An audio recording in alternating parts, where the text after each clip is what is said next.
Let me pose a question to you. When did you last sit quietly and ponder, what is my true motivation for this? Not considering what you're engaged in or the method, but the reason behind it. In a world brimming with countless browser tabs, ceaseless alerts, and an unending flow of demands vying for your attention, the sole element potent enough to quiet the chaos is clarity of intention. Concentration isn't merely about removing distractions. It's not about clenching your jaw or shutting down applications. It's not even about rising at dawn or purchasing the newest productivity tool. These might assist, but they're merely instruments. True concentration arises from harmony, from being linked to something more significant than the distraction. The reason many find it hard to stay concentrated isn't due to weakness. It's because they've lost sight of what's genuinely important to them. When we overlook the reason, we become susceptible to every minor detail that comes our way. Every beep, every fad, every email marked urgent. We pursue things that seem crucial but aren't vital. Purpose doesn't yell, it whispers. It's easy to overlook in the clamor, but when we decelerate enough to perceive it, when we recall why we began in the first place, it becomes our guide, our pole star. And suddenly, we cease reacting to the world and start choosing how we navigate it. Purpose empowers concentration. Let me share with you a story about an individual I encountered. He was brilliant, imaginative, and gifted. He established a business that was expanding swiftly, enough to make headlines. But when I conversed with him, he wasn't enthusiastic, he was drained. He confided in me that he was inundated, perpetually sidetracked, barely resting, and beginning to question if he still cared about his work. So I inquired, "Why did you initiate this?" He hesitated. A long silence ensued. Then his eyes sparkled. I aspired to assist small enterprises in narrating their tales. I believed they merited the kind of consideration only large corporations could afford. That's what propelled me. "And what do you do now?" I questioned. Another pause. This time, the response came more slowly. "I dedicate most of my time to pitching to investors, overseeing advertising campaigns, and attempting to keep pace with rivals." Do you perceive it? He had strayed. At some point, he had exchanged his why for what. And when that transpires, concentration becomes unattainable because now you're pursuing results instead of direction. And we've all experienced it. We've all been ensnared in the whirlwind of busyness. We populate our schedules, we mark off tasks, we gauge progress in likes, sales, and steps. But progress devoid of purpose is motion without significance. And ultimately, that kind of motion depletes us. But here's a radical notion. Before attempting to be more efficient, strive to be more connected. Before organizing your day, recollect why you awaken. Before eradicating distractions, ignite your motivation. When you do, something extraordinary occurs. Suddenly, declining becomes simpler. Because when you're aware of what you're affirming, you can release the rest. Suddenly, you don't require motivation tricks because purpose propels you forward with a strength no checklist ever could. Suddenly, you discover yourself in a state of flow. Not because the world is quieter, but because your mind is more lucid. This isn't solely about concentration, it's about satisfaction. When you operate with purpose, you don't just accomplish more, you experience more. You feel more vibrant, more linked, more authentic. And that sensation is infectious. And individuals can discern when you're fueled by something profound. They engage, they heed, they follow. And that's when leadership becomes genuine. Not when you manage time, but when you motivate through intention. Now, you might be contemplating, that sounds fantastic, but I haven't discovered my why yet. That's acceptable. It's not something you uncover instantaneously. It's something you reveal through contemplation, through inquisitiveness, through sincere dialogues, sometimes with yourself. Initiate modestly. Inquire, what ignites my passion? What deeply irritates me? What would I pursue even without compensation? And when you begin to observe patterns, be attentive because your why is concealed within them. Once you have even an inkling of it, safeguard it, defend it fiercely, document it, display it on your wall, establish it as a reminder. Allow it to steer your decisions, not just the significant ones, but the minor ones as well. Because every choice either draws you nearer to your why or distances you from it. Don't permit the clamor to triumph, because here's the reality. The world will perpetually be distracted. There will always be another trend, another update, another reason to scroll. But your life, your one precious, irreplaceable life, is too valuable to live mechanically. You merit more than distraction. You deserve to live intentionally. So today, instead of questioning, "What should I do next?" ask, "Why am I doing this at all?" That question might just alter everything. Most individuals believe concentration is solely about willpower, that if we merely exert enough effort, we'll be able to withstand temptation, silence the noise, and remain focused on what's important. But there's something more profound at play, something more influential than willpower, and often disregarded. The environment we cultivate around ourselves, physically, digitally, emotionally, plays a more significant role in our ability to concentrate than we acknowledge. The reality is, we don't ascend to the level of our aspirations, we descend to the level of our systems, and our environment is one of the most crucial systems we possess. Let me illustrate this for you. Picture someone preparing for a marathon. They rise early, they consume nutritious meals, they adhere to their training regimen. But they reside adjacent to a 24/7 pizza establishment. Their sofa is positioned in front of a massive television, and their phone is incessantly buzzing with notifications. How probable is it that they'll complete every run, adhere to the plan, and maintain discipline?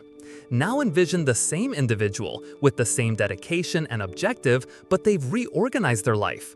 Their running shoes are by the entrance, they sleep in their training attire, their phone switches to Do Not Disturb at 9 p.m. They've even placed their favorite inspirational quote on the refrigerator. Everything in their world is a prompt toward concentration. It's not about exerting more effort, it's about more intelligent design. We like to perceive ourselves as rational beings, but most of our decisions, including the choice to remain focused or succumb to distraction, are made in the spaces we've designed, consciously or not. If your workspace is disorganized, if your phone is within reach, if your digital world is inundated with endless tabs and alerts, you've made it incredibly challenging to engage in deep, focused work. Not because you're not intelligent enough, not because you're not disciplined, but because your environment is constantly diverting you from what's important. And here's the crux: distraction is not neutral. Every moment you spend reacting to the world around you is a moment not spent shaping it. If your environment is designed by default rather than by intention, you're reacting instead of leading, you're consuming instead of creating, you're drifting instead of driving. But when we reverse that scenario, when we take ownership of the spaces we inhabit, concentration becomes less of a struggle and more of a flow. I once collaborated with a woman who managed a creative agency. She was a brilliant thinker with a grand vision, but she confided in me that she was drowning in distraction. She couldn't write, strategize, or even think clearly. So I requested her to guide me through her day. She began listing off meetings, emails, client calls, Slack messages, texts, and Instagram updates. I inquired where she does her deep work, her thinking, her creative planning. She gazed at me, paused, and admitted, "Honestly, I don't have a place for that." That's not a personal shortcoming, that's a design issue. So we implemented one minor alteration. She reserved 2 hours in the morning and secured a quiet room. No phone, no laptop, just a notebook and her thoughts. Within a week, she had more clarity, momentum, and joy in her work than she'd had in months. Concentration isn't about shutting everything out, it's about selecting what to allow in. And that choice commences with the spaces we construct, the spaces we live in, the spaces we work in, the digital environments we navigate, and the emotional environments we foster through the individuals we spend time with. Ask yourself, is your environment aiding your concentration, or is it silently undermining your intentions? Are you setting the stage for your best work, or are you hoping discipline will rescue you from distraction? When you enter your space, does it remind you of your objectives or entice you into diversions? Design is not merely decoration, design is intention made tangible. And when you dedicate time to designing your environment to align with your values and vision, concentration becomes a natural outcome, not a battle. I've witnessed teams transform their performance simply by altering their environment. I've seen leaders regain clarity just by reorganizing their day, safeguarding time, and minimizing noise. And I've observed individuals rediscover their passion by creating spaces that honor their energy instead of depleting it. You don't need to revamp your life. Begin modestly. Eliminate one source of noise. Place one visual reminder. Establish one boundary that protects your most valuable time. These small changes, repeated consistently, compound over time. And they convey a powerful message to yourself. My concentration matters. My work matters. I matter. There's a narrative we all carry, a tale that suggests we merely need to try harder. But what if the true key isn't exerting more effort, it's designing more intelligently? Because the moment you shape your environment to match your priorities, your concentration becomes inevitable, not flawless, not effortless, but possible and sustainable. Consider the places where you've done your best thinking, your best work, your most creative, impactful moments. I wager they weren't places filled with distraction. I bet they were places where you felt secure, inspired, unburdened by noise. What if you could create more of that every day? What if your space became an ally, not an adversary? What if you didn't have to combat your environment because it was constructed for your success? That's the power of intentional design. It doesn't just support concentration, it enables it. It echoes back to you every time you step into it. This is where you do work that matters. And in a distracted world, that kind of message is more than helpful. It's essential. So don't wait for concentration to arrive. Create the conditions that invite it in. Let your environment reflect the best of who you are and the future you're building. Because when you do, concentration ceases to be a struggle and starts becoming your natural state. We all admire the concept of willpower, the hero's journey, the myth of the disciplined individual who simply wakes up, clenches their teeth, and powers through the day with perfect control. No slips, no moments of weakness, just pure force of character. But the truth is, that version of success is exhausting, and more importantly, it's unsustainable. Willpower is like a battery. You start the day with a full charge, but with every decision you make, every temptation you resist, every time you push through something challenging, it drains. And by the afternoon, most people are running on fumes, wondering why it feels so hard to keep going. So we reach for coffee, we scroll through our phones, we chase a quick dopamine hit, anything to get through the slump. That's not weakness, that's biology. And if we build our focus around that battery, if we build our lives around the idea that we just have to push a little harder every day, we're setting ourselves up for burnout. There's a better way. The people who stay focused over the long haul, the ones who consistently show up, make progress, and build meaningful things, don't rely on willpower. They rely on ritual. Ritual isn't magic. It's about understanding the relationship between perfection and rhythm. It's not about perfection, it's about rhythm. It's about designing your day so that the most important things happen automatically, not because you're forcing them, but because you've built the muscle of consistency. Think about the things you already do without thinking: your morning coffee, the route you take to work, the way you brush your teeth. These are habits. You don't debate them every day. You don't ask yourself, do I feel motivated to brush my teeth this morning? You just do it. It's built in. Now imagine if focus could feel the same way. Imagine if the most important parts of your day didn't depend on how motivated you felt, but on a simple, well-worn ritual. There's power in creating a rhythm that supports your best work. A ritual can be as simple as the way you start your morning. Maybe it's 10 minutes of reading before opening your inbox. Maybe it's writing down your priorities before you turn on your computer. Maybe it's stepping outside, breathing in fresh air, and reminding yourself what you're here to do. What matters isn't how big or impressive your ritual looks. What matters is that it signals to your brain, this is what we do now. This is the part where we show up. This is the part where we focus. I knew someone who started every work session by lighting the same candle on their desk. It wasn't about the candle, it was about the pattern, the ritual, the moment that created a shift from chaos to clarity. That one small act told their brain it's time to begin. And over time, that ritual became a powerful trigger for focus, not because they tried harder, but because they created a consistent anchor. And when things get hard, as they always do, rituals keep us grounded. When motivation fades, ritual carries us forward. When we're overwhelmed, ritual creates a small island of certainty. But building a ritual doesn't happen overnight. It takes intention, it takes consistency, and it takes patience. Here's the part most people miss. Rituals aren't just for monks or artists or elite athletes.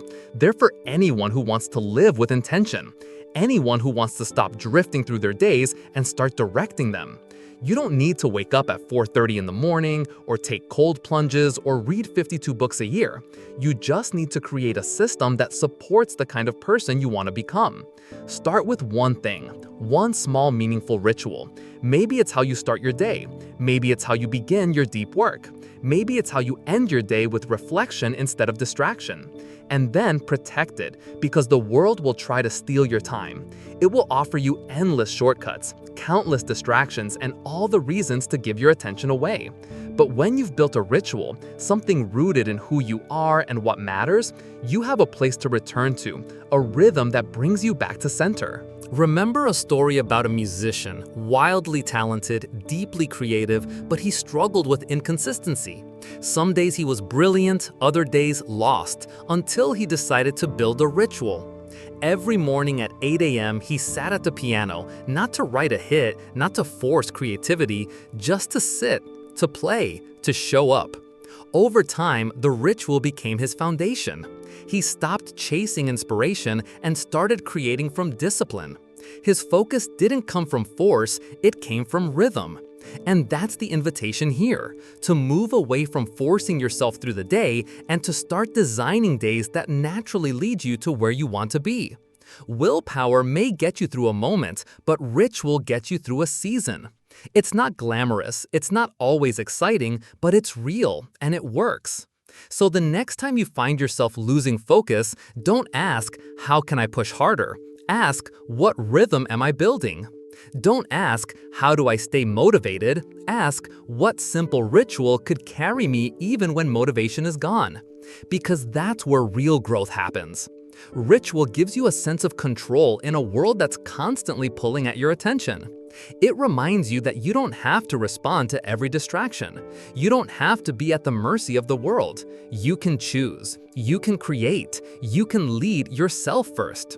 And that, more than any hack or habit or headline, is how you build a focused life. Not through force, through rhythm. Not through pressure, through presence. Not by being perfect, but by showing up again and again on purpose.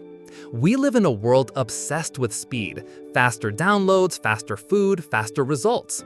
We're told to move quickly, to iterate rapidly, to hustle, scale, optimize, automate, and then do it all again tomorrow. But in our rush to go fast, we've forgotten something critical.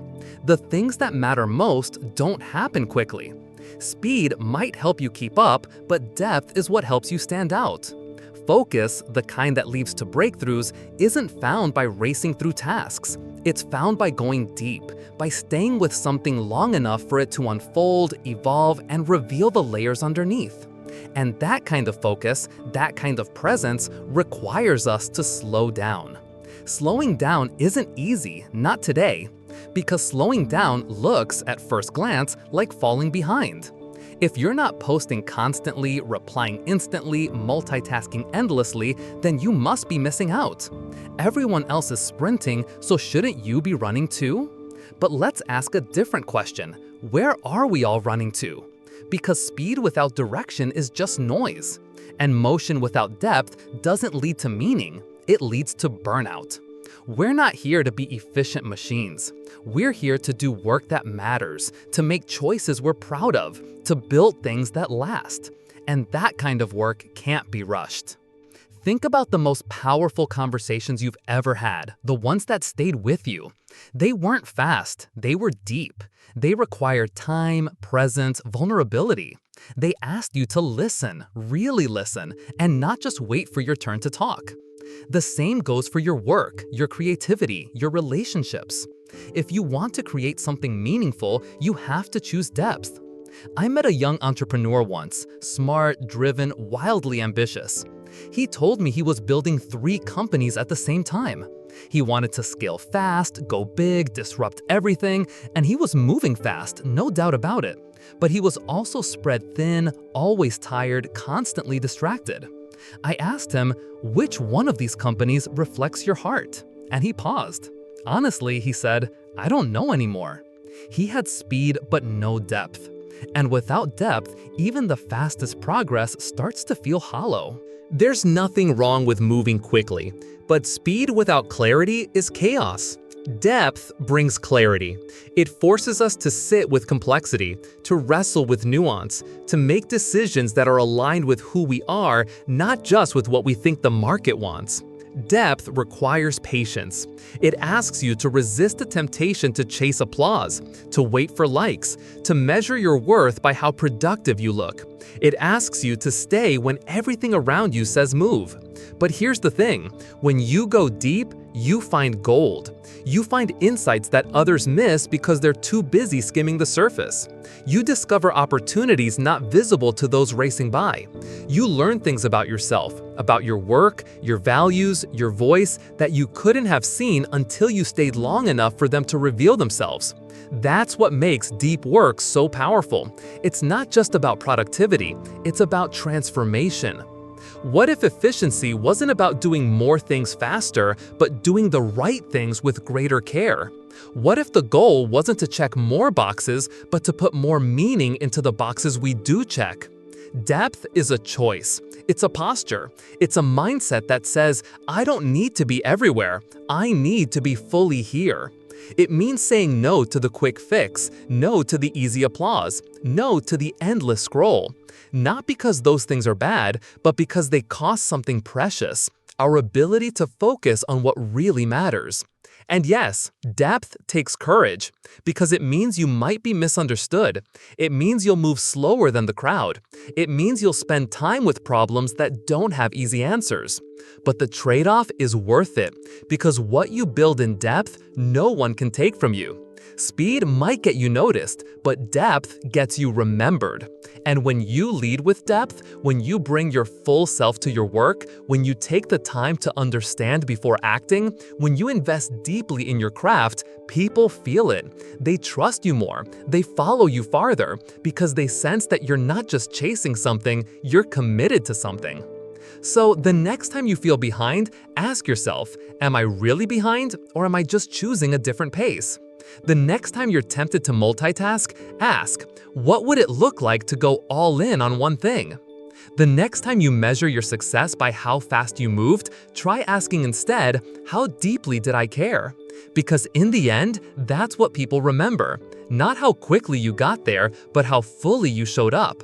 Not how many things you did, but how much heart you brought to the few things that mattered. That's the power of depth. It's quieter, it's slower, but it's stronger, and it lasts. So don't just aim to go fast, aim to go deep. That's where focus lives. That's where meaning grows. That's where your best work is waiting. We are raised to be agreeable, to be helpful, to say yes. From a young age, we're taught that saying yes is polite, cooperative, generous. Yes makes people happy. Yes opens doors. Yes keeps things moving. But here's the problem. In a world full of endless opportunities, limitless requests, and constant demands for your time, energy, and attention, saying yes to everything is the fastest way to lose yourself. Focus isn't just about what you do, it's about what you don't do. And the truth is, most of us are not distracted because we don't care enough. We're distracted because we haven't learned to say no with clarity and conviction. No is uncomfortable. No feels like rejection. No feels like letting someone down. But when you say yes to something that doesn't align with your values, your vision, your energy, you are letting someone down, yourself. It's easy to confuse being busy with being important, but being busy isn't a badge of honor. It's often a sign of blurry priorities. And the most focused people I know, the ones who make a real impact, who lead with integrity, who live with clarity, they're not the ones who say yes to everything. They're the ones who've mastered the art of saying no. Because every yes is a trade. Every yes takes time away from something else, something that might matter more. And if you're not choosing those trades intentionally, then your attention becomes a currency spent by everyone but you. I once spoke with a founder who was stretched thin. Every week was packed with meetings, pitches, interviews, emails, decisions. He was exhausted. He told me he felt like he was moving all the time but never actually getting anywhere. So I asked him, "What's your real work? What's the work only you can do?" He paused, then quietly said, "I haven't done that in months."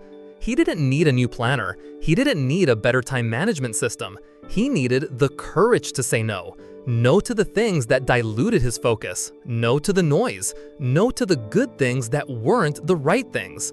This is where leadership starts, with the discipline to choose what matters most and to protect it fiercely. And here's what's counterintuitive. When you say no to the wrong things, you create space for the right things to flourish. You give yourself permission to go deeper, to think longer, to move more meaningfully. You don't just get more time, you get yourself back. But saying no isn't about being harsh or cold. It's about being honest.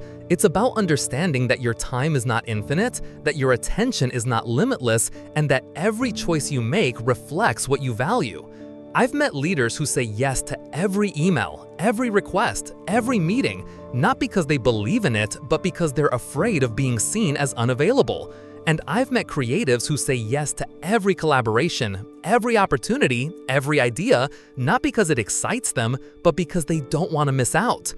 Fear is a terrible compass. When we say yes out of fear, fear of disappointing others, fear of missing out, fear of confrontation, we dilute the very thing that makes us effective, our presence. But when we learn to say no from a place of purpose, everything shifts. Suddenly, your calendar becomes a reflection of your values. Your to-do list becomes intentional, not overwhelming. Your energy returns, your focus sharpens, and your impact grows because you're not trying to do everything, you're doing the right things. I remember a woman in healthcare who was on the edge of burnout. Brilliant, committed, deeply caring. She had a habit of saying yes to every extra shift, every request, every committee. It came from a good place. She wanted to help. But her health was suffering. Her relationships were strained. She was tired all the time. One day she said, "I realized I was being generous with everyone except myself." That moment changed everything for her. She started saying no, not because she stopped caring, but because she finally understood that her care had limits, that she couldn't pour from an empty cup. And slowly, she came back to life, not by doing more, but by doing less with more intention. Here's the truth. Your no doesn't need to come with guilt. It can come with grace. You can say no kindly, you can say no clearly, you can say no in a way that honors both yourself and the other person. Because saying no doesn't close a door, it opens a boundary.